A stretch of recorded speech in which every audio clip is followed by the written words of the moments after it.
Cyril Hanouna dans la sauce, c'est le sujet de ce podcast pour ce jour. Bienvenue à tous dans ce podcast. J'espère que vous allez passer un bon moment avec moi, pardon.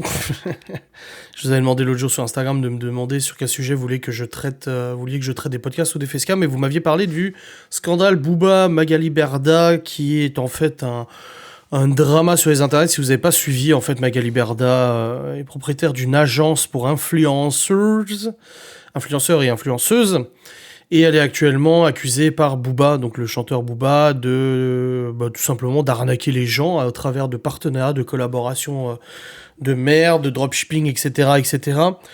Et aussi d'organiser des campagnes de harcèlement envers des influenceurs d'autres agences concurrentes. Bon, écoutez, ça ne m'étonne absolument pas. De toute façon, ça fait maintenant longtemps, pour ceux qui me suivent, ça fait maintenant longtemps que je prends position contre tous ces influenceurs, toutes ces influenceuses qui vous proposent de la merde et tout en collaboration. Alors après, il y a bonne et mauvaise collaboration. Pour moi, bon et mauvais produit, mais là, ils se foutent littéralement de la gueule du monde. De toute façon, tous ces influenceurs de la télé-réalité, toutes ces influenceuses de la télé-réalité, tous ceux qui sortent des émissions, Famille Nombreuse, Conneries, Koh-Lanta, machin, etc., qui deviennent subitement influenceurs, c'est que de la merde. Je veux dire, moi, j'ai eu l'expérience d'agence comme Shona Evans, donc c'est pas Shona Evans, qui est la boîte de Magali Berda, mais une autre agence aussi assez connue, voilà, qui avait contacté il y a quelques années Maëva pour lui proposer une collaboration et des exclusivités pour faire des partenariats, des machins. Ça avait conduit aux promotions de Nikki Cosmétiques, de l'autre truc là au lait de chèvre, je sais plus comment ça s'appelait là,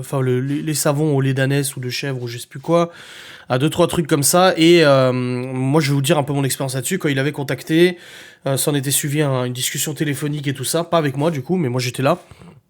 Ou tout simplement, il proposait un contrat d'exclusivité. Donc en fait, en l'échange d'une signature, il s'occupait de l'intégralité de tous les partenariats de la chaîne YouTube, d'Instagram, etc. Et quand c'était des partenariats qui ne venaient pas d'eux, il se prenait une commission sur la gestion, etc. Moi, j'avais conseillé de refuser cette collaboration parce que ces agences, moyennement confiance et tout ça, ils sont avant tout là pour faire du fric, pas pour être gentils ou quoi que ce soit.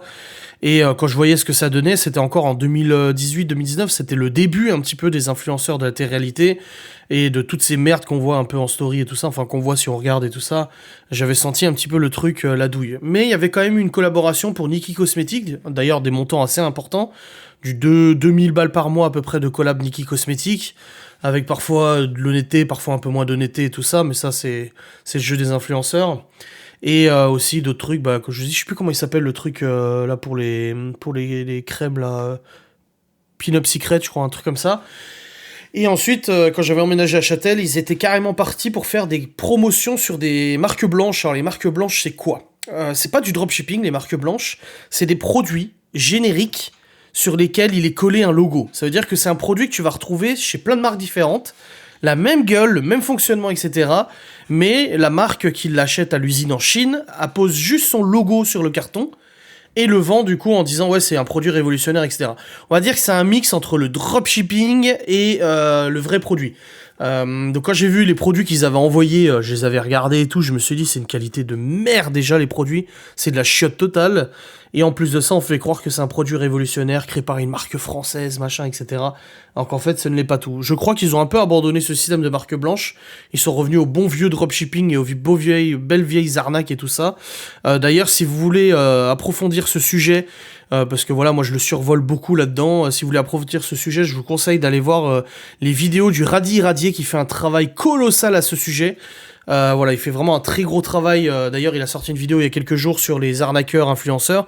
Un peu, voilà, il fait un peu le même boulot que Booba, mais de manière un peu plus carrée, un peu plus sérieuse et plus documentée, etc. C'est très sourcé. Et franchement, regardez ça, vous vous rendrez compte à quel point les influenceurs vous prennent pour des cons. Je dis influenceur, je masculinise le mot, mais c'est influenceuse, mais généralement, tu vois. Et là, nous avons le scandale Booba, Magali Berda, où il dénonce en fait toutes ces arnaques, il dénonce les comportements de ces agences de talent, ces agences d'influenceurs, etc. Alors les agences d'influenceurs, de toute façon, ça a vu le jour il y a quelques années, et c'est en plein essor, il y en a de plus en plus qui ouvrent à droite à gauche, etc. Même les grandes marques comme Webedia, etc. s'y mettent à créer des agences d'influenceurs, même Mon Détour commence aussi à s'y mettre et tout, de manière très très légère, ou alors je suis pas assez coté sur YouTube pour avoir des partenariats tous les jours et tout ça, j'en ai eu quelques-uns, mais voilà, c'est assez chaud en ce moment. Et ce qui s'est passé, c'est qu'hier, dans Touche pas à mon poste, Cyril Hanouna a invité l'avocat de Booba pour s'exprimer du coup à l'antenne. Et là, il y a eu un très grand malaise. Je vais pas vous lire tout l'article, mais il s'avère qu'en fait, Cyril Hanouna est actionnaire de la société Shona Evans de Magali Berda. Alors, il a dit qu'il était actionnaire, mais que lui, il s'occupait de rien, donc il encaisse juste les dividendes, hein, il a juste investi, comme énormément d'investisseurs hein, qui viennent juste investir dans une boîte pour en retirer des bénéfices lucratifs, ce qui est logique.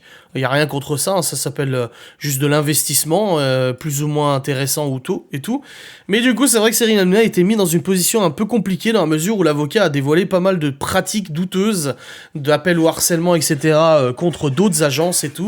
Et il a eu un petit peu de mal à se justifier, il a eu un petit peu de mal à gérer cette situation. Alors moi, j'aime pas Cyril Hanouna, j'aime pas. Ça passe pas. J'ai rien contre ce monsieur, voilà, je ne lui voue pas une haine ou quoi que ce soit, mais c'est quelqu'un que je n'aime pas.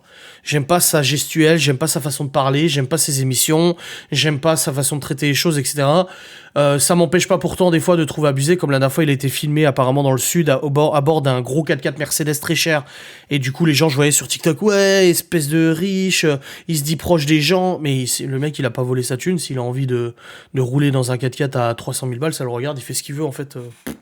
Moi, je vois rien de grave là-dedans, donc tu vois, je peux quand même prendre sa défense sur certaines choses. Mais là, en tout cas, il est un peu mis dans la sauce de tout ça vis-à-vis de ce scandale.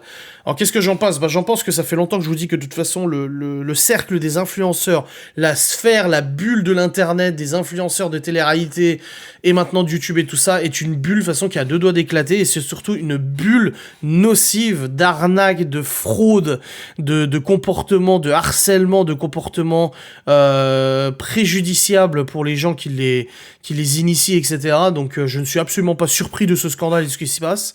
Je pense qu'on va en apprendre d'autres. De toute façon, hier en live, des gens m'ont dit « Ouais, mais Magali Berda et Cyril Hanouna sont proches du gouvernement, il va rien leur arriver. » Non, t'inquiète, le gouvernement, quand il a besoin de se débarrasser de quelqu'un, il s'en débarrasse et tout. Mais voilà, mon avis, c'est que de toute façon, on n'est pas à la fin de cette histoire. Je pense qu'on va en apprendre aussi beaucoup. Mais mon opinion sur les répercussions de tout ça, c'est que ça ne fera rien. Ça ne changera rien. Malheureusement, je suis pareil, Booba, je suis pas fan. Malheureusement, malgré tous les efforts de Booba, tous les efforts des gens comme moi, comme le Radi Radi, etc., qui dénoncent, malheureusement, je pense que le problème, c'est même plus ces gens-là qui arnaquent, c'est les gens qui font confiance. C'est que je regarde beaucoup sur internet ce qui se passe, ces drames et tout ça, j'ai vu des histoires où j'ai pensé, je me suis dit, ah oui, là c'est bon, les gens vont ouvrir les yeux, et en fait non, pas du tout, comme GameX13, qui via son frère a proposé une collaboration, enfin a proposé un site internet de produits révolutionnaires pour les tablettes, je sais pas quoi, alors qu'en fait c'était tout simplement du dropshipping, et il faisait croire qu'il allait fabriquer le truc et tout.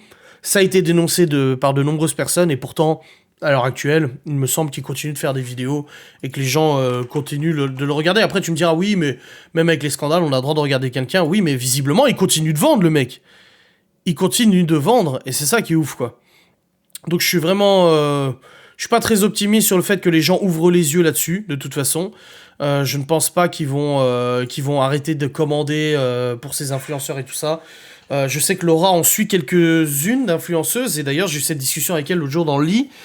Je lui dis, tu la suis celle-là? Et elle me dit, ouais, je la suis, je l'aime bien et tout. Je dis, ouais, bah, je dis, sache qu'elle est au cœur d'un scandale actuellement pour des arnaques, des sites internet de dropshipping qui livrent pas les produits, machin. Elle me dit, oui, mais elle avait fait une story justement pour dénoncer que elle était pas contente, qu'elle allait envoyer ses avocats à une marque parce qu'ils livraient pas. Je dis, oui, mais je te dis juste que, voilà, elle est au cœur d'un scandale. J'ai après, moi, tu fais ce que tu veux. Tu la suis si t'as envie de la suivre, tu la regardes, tu l'écoutes. J'en ai rien à foutre. Je te dis juste que, de ce que j'ai vu, à toujours apprendre avec des pincettes, je fais toujours attention à ce qu'on entend et ce qu'on voit, mais bon, c'est quand même assez documenté, certaines vidéos, par exemple du Radi Radier, c'est quand même assez documenté et tout. Je dis là, il y a quand même quelque chose, quoi, enfin, je veux dire, c'est assez parlant. Mais bon, après, chacun fait comme il veut. Tout ce que je sais, c'est que de toute façon, on n'est pas au bout de nos surprises avec toute cette sphère d'hypocrite de... Enfin, moi, vraiment, j'ai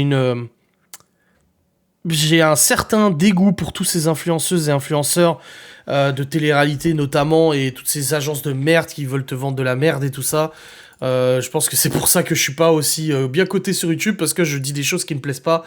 Mais de toute façon, le monde de YouTube et le monde des influenceurs, c'est un monde pourri jusqu'à la moelle. D'ailleurs, j'aborderai ce débat dans le sujet du balance ton youtubeur. On découvre que des youtubeurs ont demandé des faveurs à des mineurs, etc. Oui, enfin bon, il n'y a rien de surprenant, ça ne m'étonne même pas. De toute façon, des gros dégueulasses, il y en a toujours eu. Et dès que tu leur donnes un peu de pouvoir, un peu d'influence, de toute façon, ils s'en servent pour faire du mal et pour s'attirer faveur de personnes qu'il ne faudrait pas. Voilà, tout simplement. Parce que c'est pas normal, quoi. C'est juste anormal. Donc voilà, on est vraiment, notre internet va mal, notre internet est malade. Et c'est bien triste et c'est bien dommage. Voilà. Donc j'espère que le fait que j'ai abordé ce sujet vous aura fait plaisir. Vous savez de toute façon, vous saviez déjà de base que je pensais de tous ces influenceurs et tout ça, mais moi, vous avez une confirmation vis-à-vis de ce scandale. Magali Berda, Booba, Cyril Hanouna maintenant, oh là là là là. Enfin, moi, je vais prendre des popcorn et je vais regarder ça, parce que là, on n'est pas au bout de nos surprises, à mon avis. Allez, des bisous, salut.